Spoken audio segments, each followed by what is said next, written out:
This guy's selling lobsters, crabs, eels, and... What the hell is that purple thing? That is so not appetizing.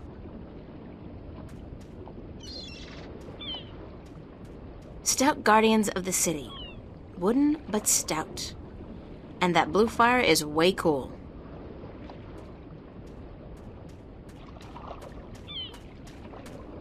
This guy's selling musical instruments. Most of these I don't even recognize. But he's got a drum in there and what looks like half a guitar and a couple of dried rabbit carcasses. Ugh. What's your, most affordable instrument? That's cute. The flute, right? And how much for the flute? I'm guessing that's 1 errand?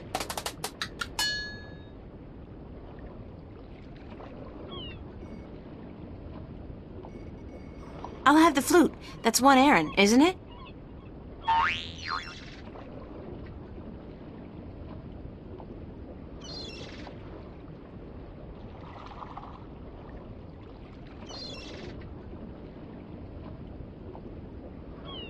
As luck would have it, I actually know how to play a flute. Not very well, but I'm sure the, Mojal won't mind.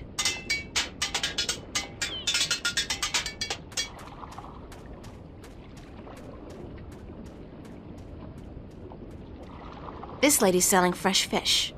I've never seen fish like this before. But if it's wet and has fins, fish it is.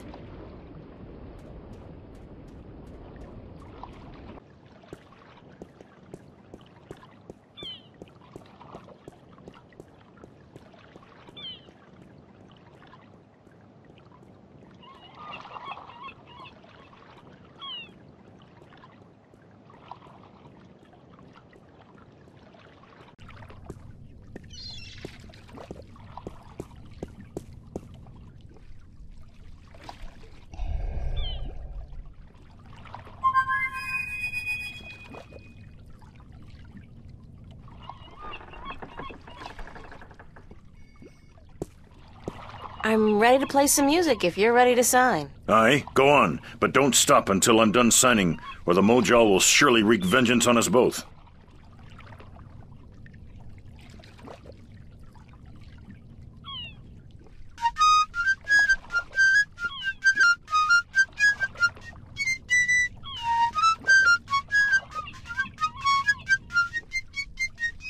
Done.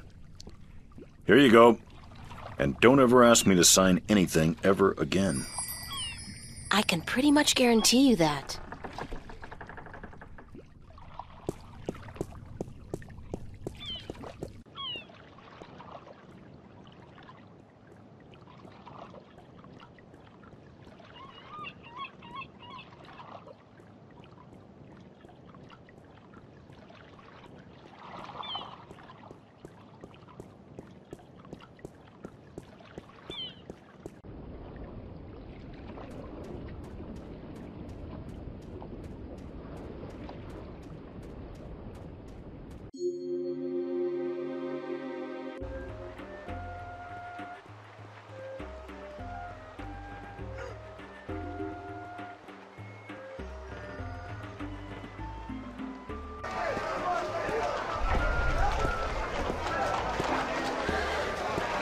I'm ready for my next job, sir. Yes, good. Did you get the captain's signature? Yes. Hand me the delivery list so that I can see for myself. You know, you remind me of somebody I know. A real Scrooge. Good. What's a Scrooge? Maps, new revisions, lifesavers, maps.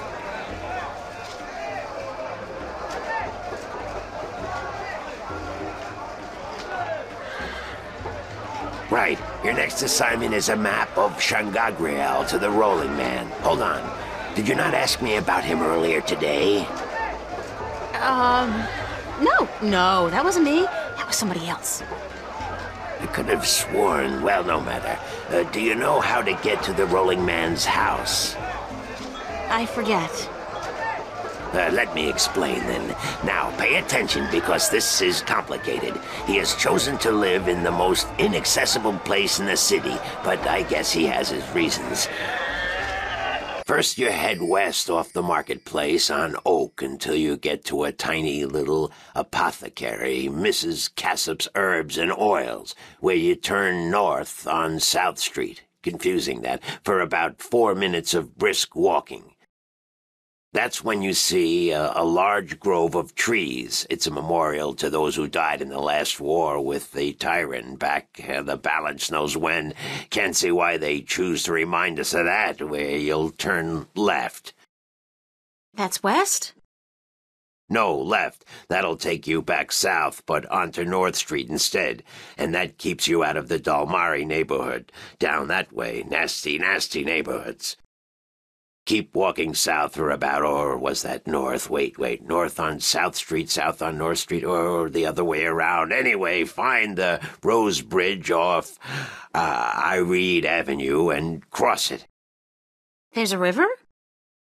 No, just a bridge. The river disappeared 500 years ago. No one knows what happened to it. After you've crossed the bridge, you'll be on the western slopes of Marcuria. And that's where Westhouse... I mean, the Rolling Man lives. No, far from it, but you need to pass through that part of Marcuria to get to the Rolling Man. Keep south and watch out for the livestock. They're likely to attack in that part of town. Eventually you'll get to a large circular square. That's where they used to hold executions back when the city was civilized. You call murder civilized? Better than locking people up for years, as any level-headed person would tell you. Our freedom cannot be curtailed. Real men choose the honor of death to the shame of incarceration. Yeah, sure you do. Circle around the square and head down Tandak for half a mile. Or should that be Parrock Lane? Yes, Parrock Lane. Head west on Parrock Lane for half a mile, then turn right at the Maiden's Honor Tavern. North again? No, west. Parrock Lane has a few twists and turns. Anyway, you should now be able to see the Ivory Tower. Is it a big tower? No, only about 5 feet tall, but it's ivory, straight from the coast of the Southlands, bravely cut from the drooling jaws of the gruesome Kandar.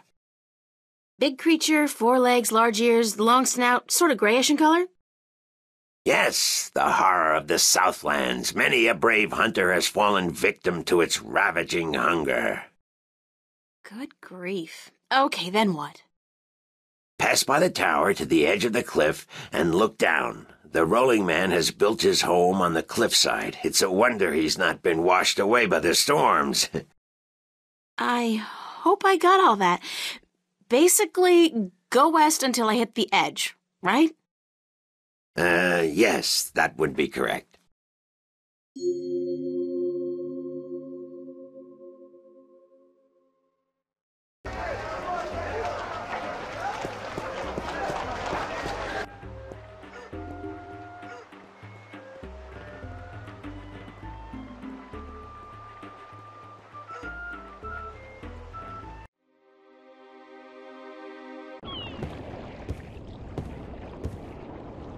It's a brown, slightly cloudy liquor.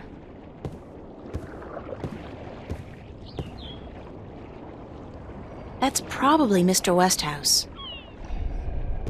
Hello, Mr. Westhouse? Damn, Nation, what is it now? Oh, well, guess you're not calling on behalf of that son of a bitch Sanya, are you? Sorry, I don't know who... No, that's very unlikely.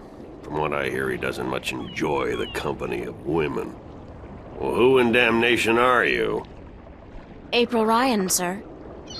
Ryan? Doesn't sound very Northlandian. Are you by any chance from the coast of... Yeah, hold on. Ryan? April Ryan? I'll be damned. You're from Stark. Apparently. Until today, I thought I was just from Earth. I had no idea there were 2 of them. Takes you by surprise, doesn't it? Well, goddamn. Sit down, Miss Ryan. Let me get you a drink.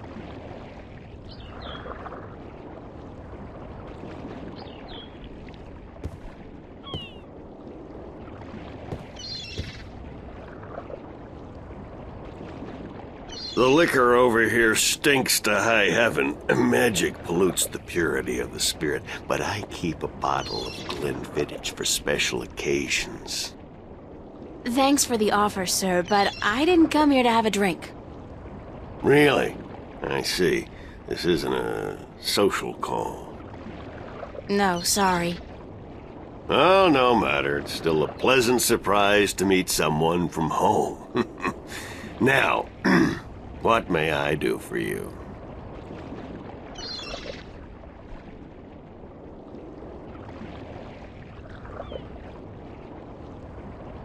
Cortez told me to look you up. He did he? I see. Who's Cortez? You don't know him? I think not. I'd certainly remember. Did you say Cortez? You wouldn't be talking about old Manny Chavez, would you? Well, he ought to be dead by now, but then, by all rights, so should I. I don't know his first name, but he calls himself Cortez. Tall fella, mysterious and elusive, rarely answers a question with a simple yes or no. Smokes like a chimney? Aside from that bit about smoking like a chimney, it sounds exactly like Cortez. Manny. I'll be damned. That old crook is still around. Well, how the devil is he? He's good. Where do you know him from? Oh, my old life back in Stark. We had some exciting adventures, him and I. Actually, he's part of the reason I ended up here. I last saw him in the winter of 1934. But that's almost 300 years ago. Yeah. Funny, isn't it? And I'm sure he doesn't look a day older than he did back then. The handsome devil. Well, if I'm going to accept magic in parallel worlds, I might as well accept people living 300 years. Oh, no, you misunderstand. I'm only 46. I arrived here about 15 years ago, but I left Stark in 1934. Between the worlds, where you dream time has little meaning, I was trapped, you see, for quite a while. For 300 years? Time went by pretty fast. It didn't seem so bad at the time, but now that you mention it, 300 years, quite disconcerting, really. Quite disconcerting.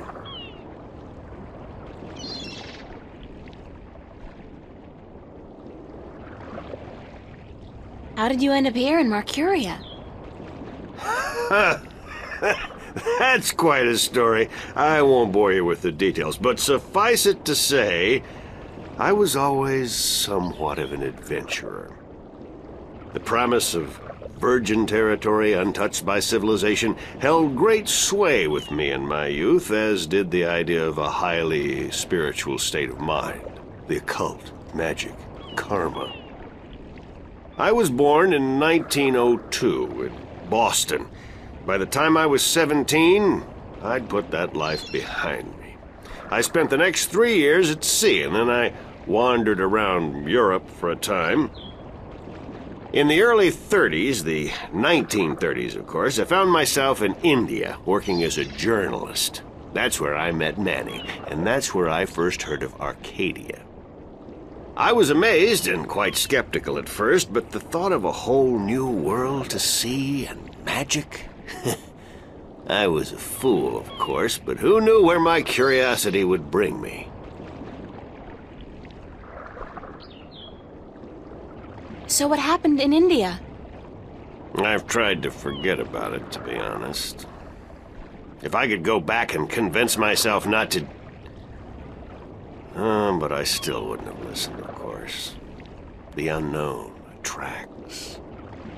I ended up in Tibet in the winter of 34, wading through snow up to my chest, thinking for sure that this was it, and I was going to die.